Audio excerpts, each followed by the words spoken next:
पल को हंसना जो चाह तो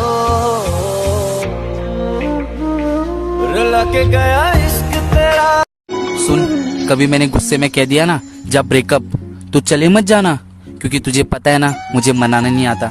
बस आना और एक थप्पड़ मारना और कहना चले नौटंकी बंद कर, तेरे अलावा है ही कौन मेरा, और प्यार से गले लगाना।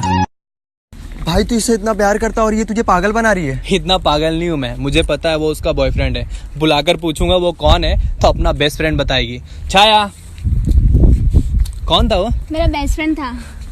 रुला के गया इश्क तेरा, रुला के गया इश्क तेरा। बेबी तुम्हारा फोन कहाँ है? मेरा फोन मम्मी के पास रहता है। अगर पकड़ी गई तो? तुम टेंशन मत लो, मैंने तुम्हारा नंबर बैटरी लो के नेम से सेव कर रखा है। जैसे तुम्हारी कॉल आती है मम्मी कहती है ये लो बेटा चार्ज करो।